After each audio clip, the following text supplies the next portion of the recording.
The Lord be with you. A reading from the Holy Gospel according to Matthew.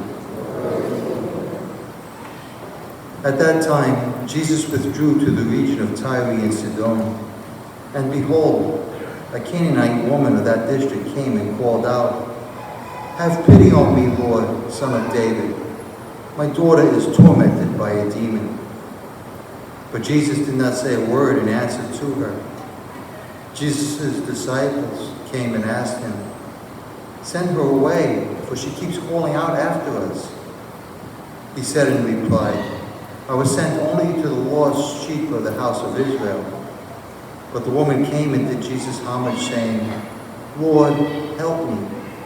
He said in reply, "It is not right to take the food of the children and throw it to the dogs."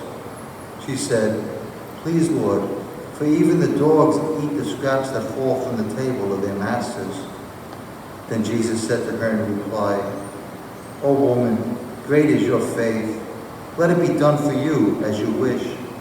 And the woman's daughter was healed from that hour. The Gospel of the Lord. Praise to you, Lord.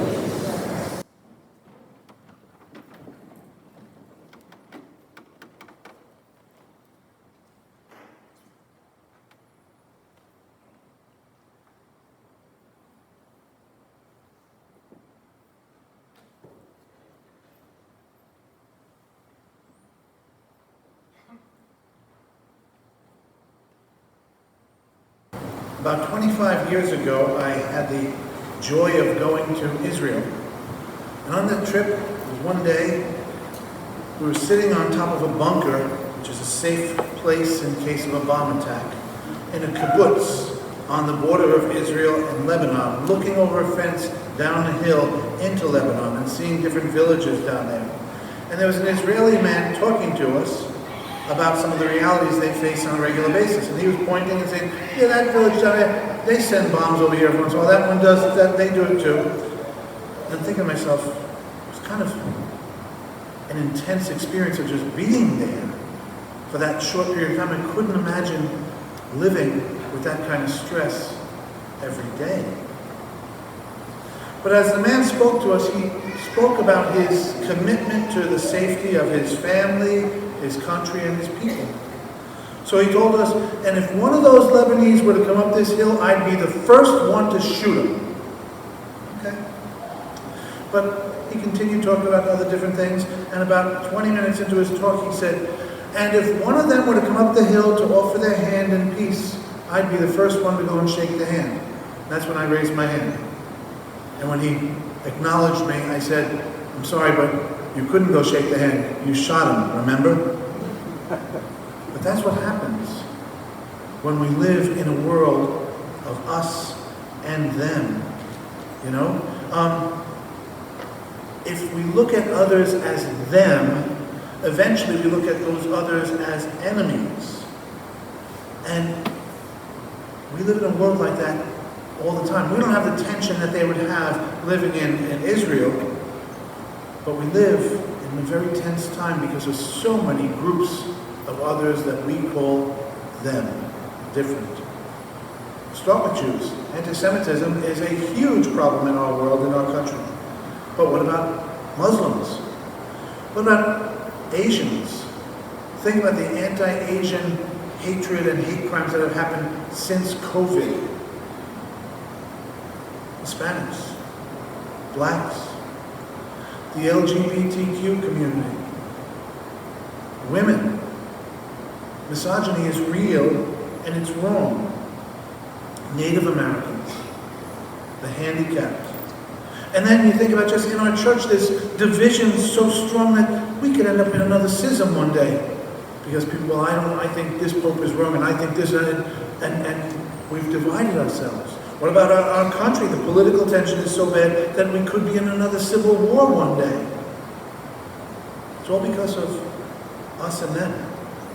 And Jesus brings that issue, or the gospel brings that issue right to us. You see, even Jesus lived in a world of us and them. There were the people of Israel and the other people, the outsiders, whether they be Samaritans, Canaanites, whatever the case may be. And so I'm not sure how to look at Jesus' initial rebuttal of the woman. I was sent only to the lost sheep of the house of Israel. Maybe that's his mission. But then to say it's not right to take the food from the children and give it to the dogs, wow, that's pretty strong. That's pretty strong denouncing of them. Now, I'm not sure if this is Jesus, who is 100% divine and 100% human, falling into human weakness because culturally that's what we were taught. Or is it God saying, I'm going to use this potential weakness as a teachable moment? I don't know. But I do know that it can be a teachable moment. The story gives us the best way to overcome division that we have in our minds and hearts. Who came to Jesus in the story? The woman. And what did she say? Have pity on me, Lord. Son of David, my daughter is tormented by a demon. So who was it who came to Jesus? A mother. She wouldn't take no for an answer because she loves her daughter. But think about this. It's not so much what she did as who she is that can guide us to a better world. She's a mother. Everyone in this room has a mother. We have our differences, but we have that in common. Every one of us in the Catholic Church or in Christianity has a mother. We've got our differences, but we have that in common. Every one of us in this country, no matter what your political views might be, no matter what your immigration status might be, has a mother. We have our differences, but we have that in common. Every one of us in this world, no matter their race, their religion, their ethnicity, their gender, their orientation, their language or color of skin, has a mother. We have our differences, but we have that in common. As a matter of fact, I'm hearing a baby making a little bit of noise and loving it because it's helping make my point. All of us were born, and all of us were born innocent. And everyone in the world was born innocent and unconditionally loved. And maybe if we would start with that, maybe when we encounter someone who is other, we can say, well, their opinion is other. Their culture is other. Their whatever is other. But we do have something in common. And that's not even taking it to the point that we're all children of God, because some people wouldn't claim any belief in God, but they do have a mother. But we are all children of God. You know, when us and them gets so dangerous, gets so exaggerated, it becomes extremely dangerous. We've seen the results within our world. We've seen what happened in Nazi Germany. You know, there was this Lutheran pastor in Germany, Martin Niemöller. And in the 1920s and early 30s, he sympathized with some of the teachings of the Nazi party. But then he found that they were speaking against his faith. And so he started to be outspoken against them. And he was arrested. And he spent from 1937 to 1945 in a concentration camp. And when he was released at the end of the war, he continued to speak, to teach people about the danger of what can happen if we hang on to us and them. He spoke about his situation in Nazi Germany.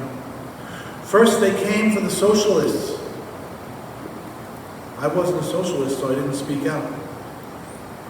Then they came for the trade unionists, but I didn't speak out because I was not a trade unionist. Then they came for the Jews. I didn't speak out because I was not a Jew. Then they came for me. And there was no one left to speak for me. Wow. We're all in this together. Those words of Martin Niemöller are on the wall at our National Holocaust Museum, and it says they're there as an indictment of indifference during the Holocaust. Maybe they'll challenge us to grow. It's not so much just about indifference, it's about, again, recognizing what we have in common.